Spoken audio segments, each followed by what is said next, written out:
For those of you who have missed it and are not in the loop, first of all, how dare you? Second of all, Sony is reportedly working on a PlayStation handheld device called Q Lite.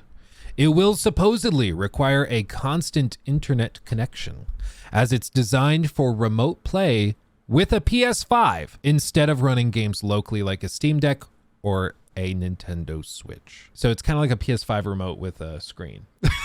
It's basically what it is. What the hell is even that? I know, right? I'm just as baffled. So it might not be a Vita successor, but Sony is rumored to be developing a new handheld designed specifically for remote play. This was specifically an article through Inside Gaming. If we go there, this is written by Tom Henderson. You guys might recognize Tom. He popped into stream a while back, actually. He has bounced around and so he's a friend of the channel, and he's been all over the place doing tons of really, really cool stuff. Specifically with like Assassin's Creed leaks and all sorts of craziness. But what he said and leaked was, quote, codenamed the Q Lite, the next PlayStation handheld is the next piece of Sony hardware that aims to be yet another piece of hardware that requires the PS5. Insider Gaming understands that the Q Lite is not a cloud streaming device, but instead uses remote play with the PS5, a feature the console giant has been pushing these past couple of weeks. As seen in this video that they posted recently.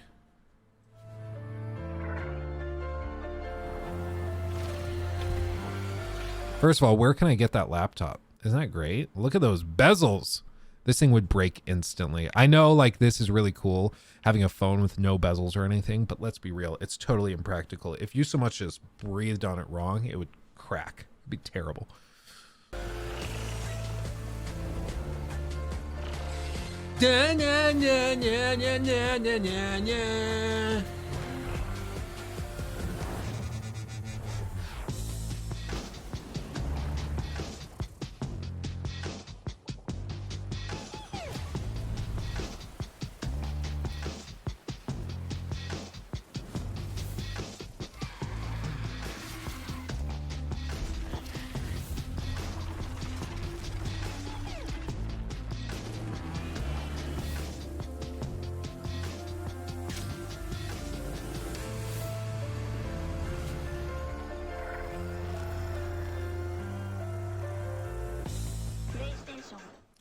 Now, I hate to be that guy. No, I don't. I love to be this guy. This is just being real, just being honest. I've tried the remote play, and while it's not bad, it definitely does not look this good. Like, they're making it out like it's crisp. It's just like playing natively. Like, it looks nothing like this. It's very blurry, and I'm gonna be real. If you have a mesh network in your house or apartment complex or your dorm, wherever you live, it almost never works properly. Like I have an Eero system. Shout out to Filipino Finesse, Philly. He actually was on stream with us probably at this point 2 years ago. I don't even know if he still watches the stuff. The stuff we do here, but Philly, he recommended I try an Eero system because I was having all sorts of router issues in our last apartment, and it was just a nightmare. I couldn't get it working right, and I finally said, screw it, I'll try the Eero, and if it sucks, I'll return it and I'll blame Philly. And it actually worked great. It was wonderful. However, all of these flippin' like cloud streaming services, remote play things don't work hardly ever on those satellite systems. It just doesn't work on the mesh network stuff, which is a big bummer because they're becoming more and more like common. So it seems like something they should prioritize fixing. I'm assuming the Wi-Fi itself plays a role. I think what it is it depends on which node you're connected to. If you're on, like if the PS5 here is connected straight in and is wired into the router, and I'm also streaming to like my phone that's connected to this base station, this node of the router, I think it'll work fine.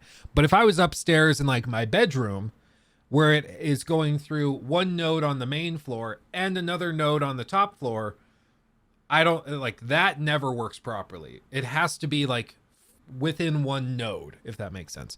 And so it can work okay, but it's certainly not the fluid, easy to do experience that they're making out right here. And granted, I think a lot of this, they're showing it like their PS5 is right there and then they're streaming it here, which, let's be real, how does this make any damn sense at all? You have a massive TV in the background of this frame and they pulled out like an iPad to play on. It doesn't make any damn sense at all. Like, it really doesn't. Like, yes, I'm sitting in my living room. Let me prop my phone up on this weird stand and play that way. And it's so clearly superimposed. Like, it's not actually running like that. It's just cringe. But what allegedly they are going to be doing is also, this is such a weird sell to me as well. I don't understand why this is like something they're proud of. Hold on, get to it. I just keep skipping past it. Nope. Did I skip? Yeah, here. It works with PS4 controllers. Like, cool. But it still requires a PS5. So like what? Like you're going to have the PS5 controller because it requires a PS5. You know, like, so I guess it's, if you have a PS4 controller laying around, then you could bring it and it could be your remote play controller to play games like in your bedroom if the console is in the living room, I guess. I guess that's what they're like, the point of that is, but it's a weird sell. So anyway, setting all of this aside, Sony has said that they, or has not said anything about this, but they've been pushing the remote play system pretty hard. And when I've tried it, it's cool, it's fine, but it's always inconvenient enough for me to say, screw it, I'm just going to go back to the living room. Because again, it's remote play. It's tied into having a console. It's not like xCloud where you're streaming from a server. It's a totally separate thing. This article by Tom Henderson goes on, sporting adaptive streaming up to 1080p and 60 FPS, the new device will require constant connectivity to the internet. As for the console's physical features, early prototypes show the console will look a lot like the PS5 controller, but with a massive 8-inch LCD touchscreen in the center. So kind of like a Switch or a Steam Deck, just with like the PlayStation controller split off. Which, to be fair, having a remote play device with the adaptive triggers would be pretty cool. Especially if it has good haptic feedback. That's not bad.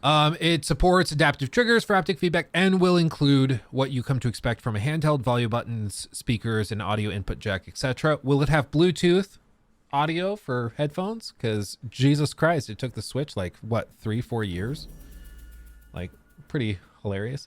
DJ McElfresh, thank you for 100 bits. They go on to say, Insider Gaming understands that the Q Lite is in its QA phase, which stands for quality assurance, for those of you not familiar, and is scheduled to release before the PS5 Pro after the detachable disc drive PS5.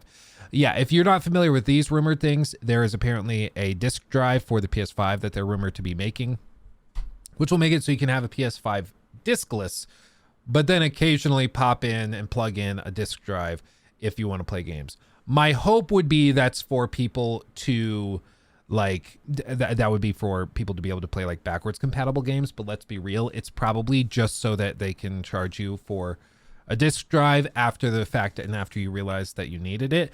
I, for one, have run into problems where I needed a disc like inserted into my digital PS5 because like how it worked is basically I had a copy of Death Stranding. I originally bought the disc version, and then later I got the digital version with the like director's edition, whatever. And on the discless PS5 I have down here in the studio, it has all sorts of problems where if I try to boot Death Stranding from the digital release, the one that's included in PlayStation Plus, from my digital download of the director's edition, it won't boot because it thinks it has to verify with a physical disc.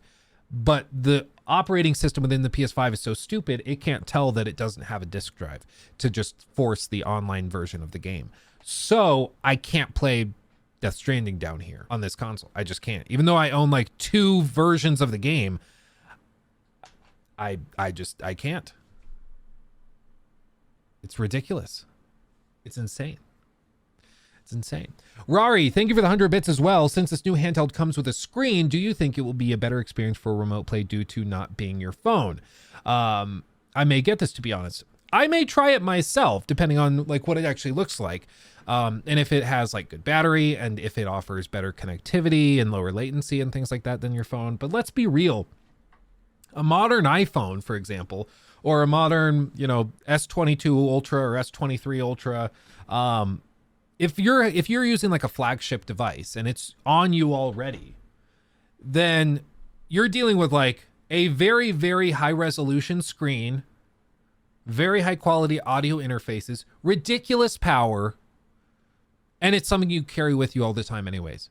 So having it just clamp in with a controller like that for a lot of people is just easier. Plus it'll already have like pairing to your headphones, so you can just pop in your AirPods and play it that way.